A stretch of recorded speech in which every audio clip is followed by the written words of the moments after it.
안녕하세요, 스텔라입니다. 안녕하세요. 영양학 박사 클라라입니다. 오늘은 클라라 박사님을 모시고요. 당뇨에 관해서 얘기를 나눠보려고 하는데요. 네.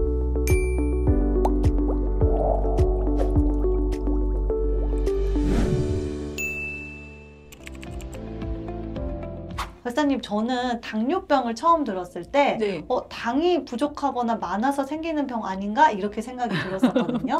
그렇다면 이 당뇨병의 원인은 무엇인가요? 당뇨병은 원인이 정확하진 않아요. 그런데 당뇨병은 가장 당뇨가 많이 걸리는 원인으로 유전을 많이 들 수 있어요. 유전이요? 그래서 가족력이 있으신 분들은 그 자녀분들이 당뇨병을 가질 가능성이 굉장히 높고요. 유전력을 갖고 있는 사람이 부적절한 그런 생활 습관을 가지고 있을 때 훨씬 더 많이 생기는 게 당뇨병이다라고 얘기는 할 수 있어요. 그렇다면 제 친구들이 임신을 했을 때 임신 중 그 당뇨증이 걸리는 친구들 때문에 되게 관리 많이 고생 하셔야 돼요. 예. 그러면 그것도 다 아이들한테 유전이 되는 건가요? 유전이 될 수도 있고요. 왜냐하면 이제 부모님이 갖고 있으니까. 네. 예. 그리고 임신성 당뇨를 가지신 분들 같은 경우는 미리미리 빨리빨리 식이요법을 많이 하셔야 돼요. 예. 안 그러면 아이들한테 크게 영향을 줄 수 있고, 그다음에 이제 출산하실 때도 굉장히 많이 고생을 하십니다. 그렇다면 이 당뇨병에 걸렸는지 어떻게 알 수 있어요? 증상이 있어요. 대표적인 게 3다 증상이 있어요. 네. 그래서 우리가 물을 되게 많이 마셔요. 물을 많이 마시게 되니까 당연히 소변이 더 많이 나가게 되겠죠. 그래서 당뇨. 근데 그것뿐만 아니라 당이 나가면서 물도 같이 끌고 나가서 훨씬 더 소변을 많이 나게 돼서 마치 오줌 소태 같은 그런 느낌 생기고요. 그리고 내가 먹은 포도당이 잘 소화 흡수가 되고 에너지가 되고 그래야 되는데 갖고 있는 포도당이 그냥 나가버리니까 에너지를 얻을 수 없잖아요. 그래서 식당처럼 굉장히 많이 음식을 먹게 돼요. 예, 그래서 우리가 다식이라고 하죠. 특히 음식을 많이 먹을 때도 왠지 단 게 땡겨요. 예, 그래서 당뇨, 다음, 다식 이 세 가지가 가장 큰 당뇨의 증상이고요. 그것뿐만 아니라 이렇게 눈이 좀 이렇게 어른거린다, 좀 이제 먹먹하게 잘 안 보인다라는 그런 증상들, 손발이 저리거나 그런 증상들도 같이 동반될 수 있어요. 예. 그렇다면 당 섭취를 줄이기 위해서 그러면 노슈가 제품을 먹으면 되지 않나요? 안 되죠. 안 되나요? 예.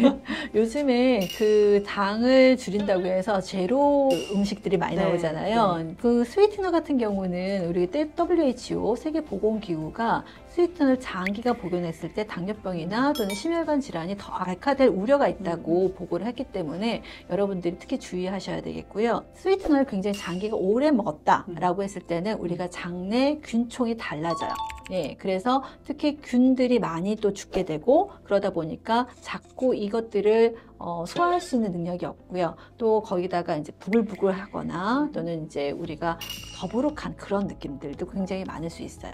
장내 균총이 무너지면 우리가 당을 조절하는 기능 또한 떨어지기 때문에 내가 당뇨를 예방하기 위해서 스위트너 먹어야지 이렇게 해서 계속 장기간 드시면 큰일 납니다. 예, 그러니까 조심하셔야 돼요. 그렇다면 당뇨의 합병증은 무엇이 있나요? 당뇨 합병증은 당이 혈관에 굉장히 많다 보니까 일단 혈액 흐름이 느려지겠죠.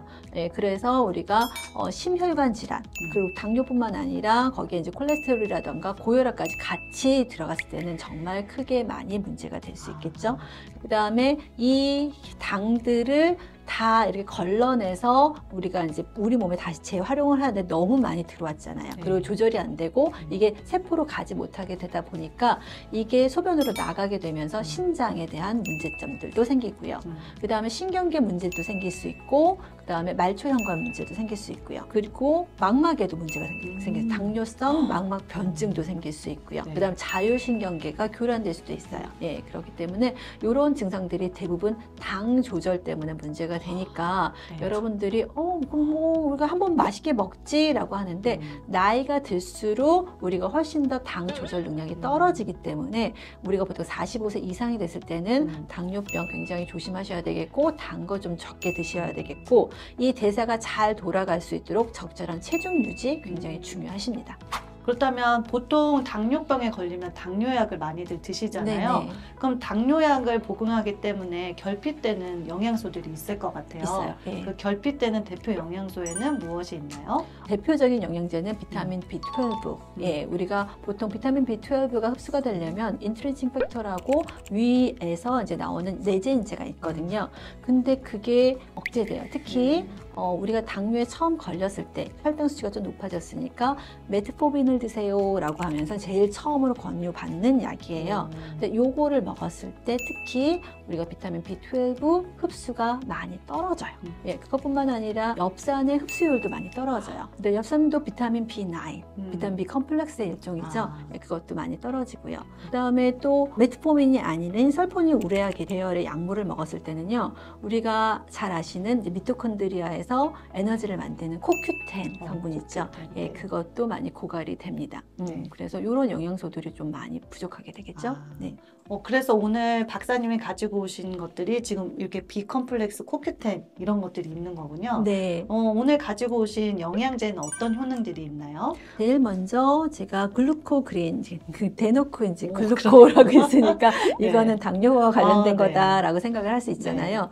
글루코그린의 그 성분을 보니까 네. 멀베리, 우리가 뽕잎. 뽕잎. 네, 뽕잎. 뽕잎은 섬유소가 굉장히 많고요. 그 다음에 우리가 이제 혈당도 내려주고요. 그 다음에 콜레스테롤도 도움이 되고요. 그 다음에 장이나 면역력도 되게 도움이 되거든요. 정말 기능이 되게 많은 게 뽕잎이에요. 예, 그래서 특히 뽕잎에는 혈당을 내려주는 10가지 성분이 있는데 그 중에서 가장 대표적인 성분이 디옥시노질이 마이신이라는 성분이 있어요. 그리고 거기에 알파 리포익 애시드 있고요. 그 다음에 무기질로는 크롬하고 바나듐이 있어요. 예.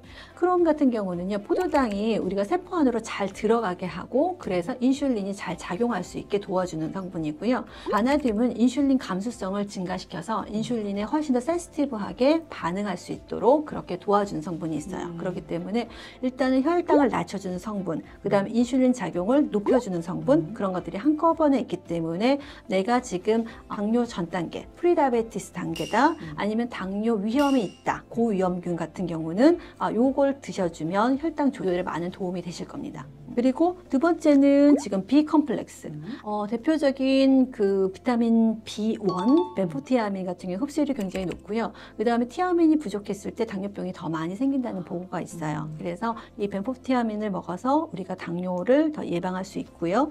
그 다음에 일단은 혈액을 만드는 비타민 B9, 그 다음에 비타민 B12 이런 것들이 또 우리 몸에서 일단 혈액을 만들어서 많이 돌아다닐 수 있게 하니까 더 좋을 수 있고요.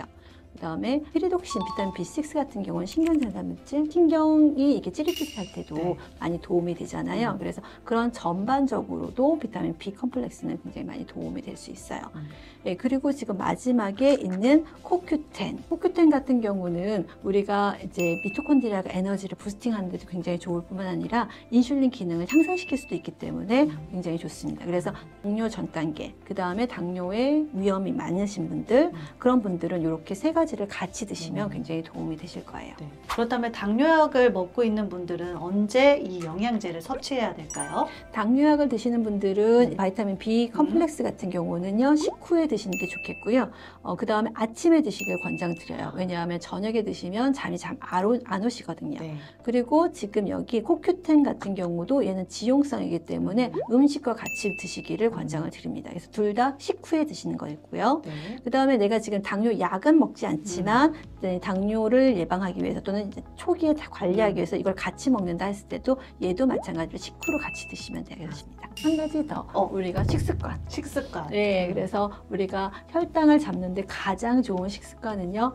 우리가 물을 많이 먹고 식이섬유소를 많이 드시는 거예요. 식이섬유소를 먹을 때 우리가 이제 야채, 과일을 하는데 먹는 하나의 팁은요. 먼저 밥이 차려져 있으면 야채와 과일을 먹고 그 다음에 단백질 소스를 먹고 그 다음에 탄수화물을 드시는 거예요. 그러면 탄수화물 먹는 양이 줄어들어서 혈당이 좀 조절이 되고요. 체중도 더 빠져요. 예, 그러니까 항상 먹을 때 야채, 과일 먼저 그 다음에 단백질, 그 다음에 탄수화물 먹는 걸로 그렇게 하시면 좋겠습니다. 네, 오늘 클라라 박사님과 함께 당뇨병에 대해서 얘기를 나눠봤는데요. 널뛰는 혈당, 이 혈당을 잡기 위해서 이 영양제 먹고 우리 건강한 삶을 살도록 할게요. 그럼 다음 시간에 만나요. 안녕.